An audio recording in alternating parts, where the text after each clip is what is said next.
and welcome to the Seahawkers podcast. I'm your host, Brandon Schultz. The Seahawks, they've got an early start this morning, Sunday morning in Munich. It's going to be a 6:30 a.m. Pacific kickoff time for the Seahawks. The game is particularly meaningful, though, to German linebacker Aaron Donkor, a second-year player on the Seahawks practice squad. Here's what he had to say about his team getting to play in the first ever regular season NFL game in Germany.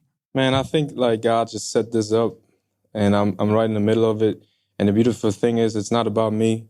It's about everybody who's just enjoying and part of this journey to bring football overseas. And I hope that, we inspire a person to follow this beautiful game of football. Donkor was signed by the Seahawks as part of the International Player Pathway Program in 2021, and he said he has loaded up on tickets for this game.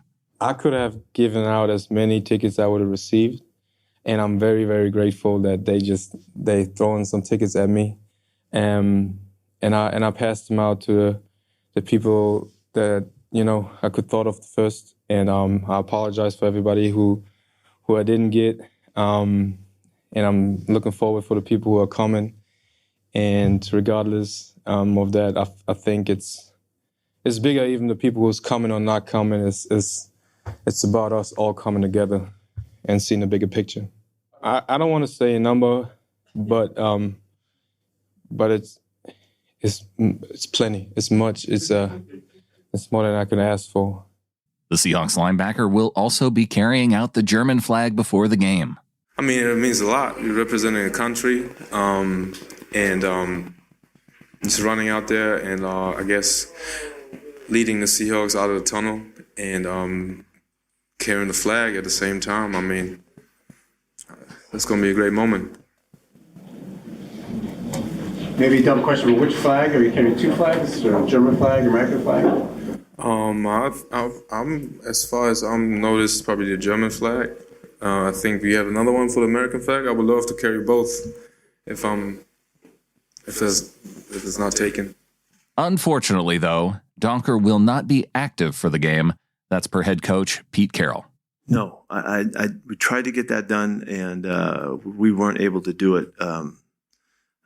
We went all the way to the top of the chain to figure that one out, and I thought it would be a great idea. We just couldn't get it okayed. But he's going to be carrying the flag. He'll be out there. He'll be going crazy. Let me just tell you a quick story.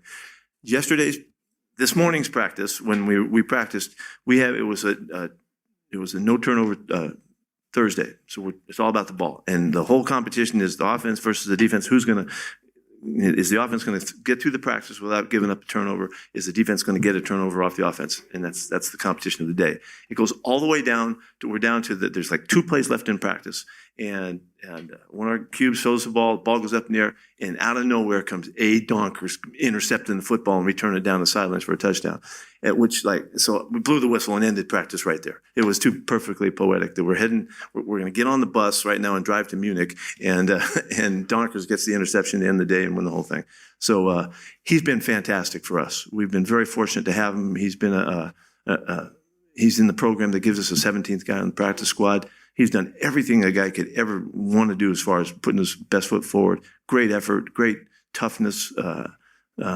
His attitude daily, his competitiveness has been super. So I would have loved to have done it. I asked to do it, and we just couldn't get it okay. Pete also spoke on Thursday about what he remembers from being a part of the Bears-Vikings game back in Sweden in 1988. You want to know what I remember?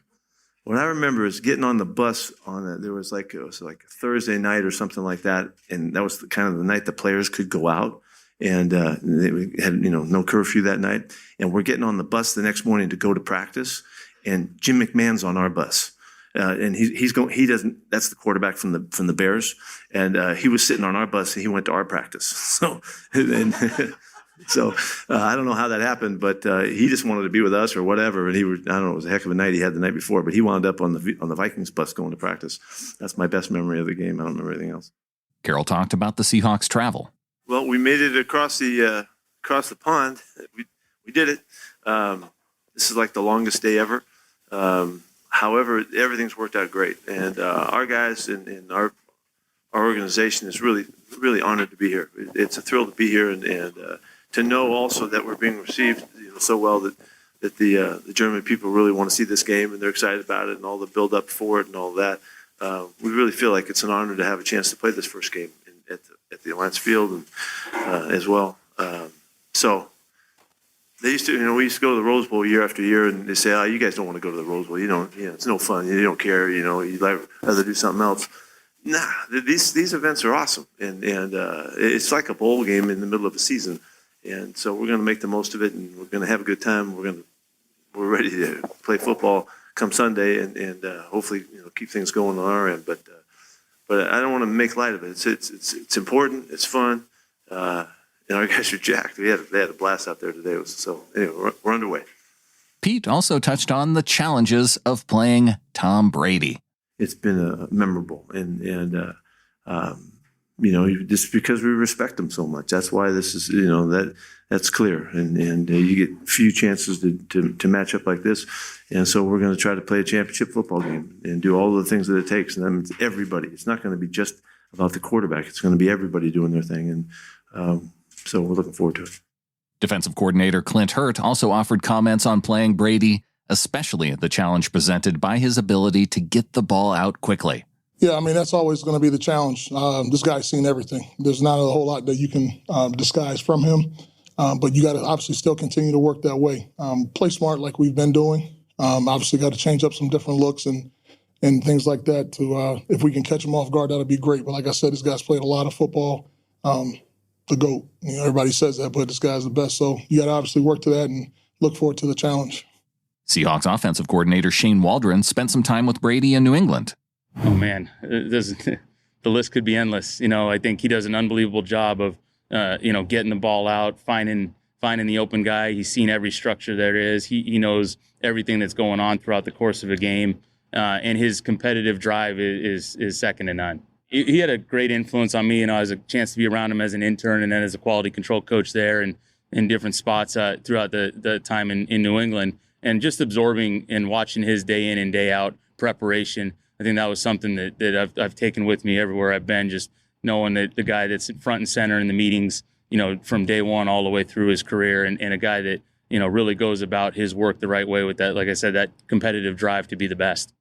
Waldron also touched on the challenges of playing against defensive lineman Vita Vea. He does a great job using his hands, pushing the pocket, and for such a big guy, he can redirect and really their interior push in general. And then you add the backers as great blitzers as well. They generate a lot of interior pocket chaos. So we got to do a great job, knowing where he's at. And our guys will be great with their technique and really fighting through the echo of the whistle on every play. So did Seahawks center Austin Blythe. I think him just being the size that he is and his relentless pass rush, he's got a good motor, and looking forward to the challenge this week. Let's hear from one more Seahawks player on Vita Vea from quarterback Geno Smith. Yeah, Vita Vea is he's a monster of a player in the middle. He's a great player. They have great players all throughout that defense. They're a Super Bowl defense. They have players who are very capable, and I liken it to every other challenge we have, man. There's going to be great players every week. We're going to have tough challenges, and we've got to overcome them. Geno was also asked about being featured on a building in Munich. I thought it was Photoshop at first. And then, when I found out it was real, I was like, oh, that's pretty cool. So it's definitely an honor, for me and my family and on behalf of the Seahawks. Could have picked a bunch of guys on this team who could have been that guy, but I'm honored. I'm extremely honored. Needless to say, Smith is excited for this game. I'm extremely excited. I look forward to it. First time playing in the international game, and so it's going to be fun. I look forward to it, man. Our guys are out here having fun. Everyone's just enjoying the community and all the sightseeing. We're trying to see what Munich's all about, and it's extremely exciting for all the guys. Just look forward to enjoying all these moments. Wrapping up the Geno commentary, he was asked if he did high knees on the flight over to Germany. Man, I feel like you're trying to do something there. We were just resting and taking our time and just getting ourselves prepared for landing here, and it was good to come out here and do some knee highs on the field and just get ready for practice tomorrow. Former Denver Broncos tight end Noah Fant also talked about his plans for on-the-plane activities. Well, I'm going to sleep, and then I'm going to get up and, probably watch some film, and then maybe play some cards with some guys, do some fun stuff. So it'll be good. Any high knees? Yeah. I don't think I'll be doing any high knees, but I am looking forward to building that, like I was saying, that camaraderie with the guys on the team. And I love these guys, man. They're super good. So wrapping up this show with injury updates, here's what Tyler Lockett said when he was asked about his overall health. I don't think you can ever be healthy. Yeah. But I mean, I think I'm as good as can be. I mean, I haven't really been feeling good lately, just, under the weather. Everywhere we go is weather changes. We go to Arizona, it's hot. It's been raining in Seattle. We come here, it's a little cold, not as cold though, but, the weather's just changing. Got to dress differently. But, I feel as good as can be. I feel as good as any 30-year-old. Pete Carroll also gave an update on cornerback Trey Brown. He's practicing like he's ready to go. He's not going to. We'll wait another week. So we'll take one more week with the bye and just guarantee that he's fully back. But he practiced beautifully this week, so he's ready to go. And lastly, here was his update on wide receiver Marquise Goodwin. Yeah, Marquise did well today, and today was an important day. It'll be interesting to see how he responds tomorrow. This was his hardest day of the week, and see if he's okay coming out of it. But it looks good, and we're anticipating he's going to play. The injury report for the Seahawks this week, squeaky clean. Linebacker Cullen Gillespie, the only one listed as out, a player I didn't even know was on this team, and Marquise Goodwin listed as questionable. For the Bucs, linebacker J.J. Russell, wide receiver Russell Gage, and guard Luke Gedeke, all out for the Bucs. Tight end Cameron Brate is listed as questionable. That's going to do it for the show. Thanks to Wilson Kahn for producing this episode. Follow him out on Twitter at Wilson_Kahn, C-O-N-N. You can follow me at SeahawkersPod. And it's going to be an early recap show, potentially. We'll have to see when we go live, so that's why you're going to want to be sure you're following along on Twitter. Also, our members of the flock at getintheflock.com. You're going to get an email notification for when we plan to go live after this game. And so until then, go Hawks.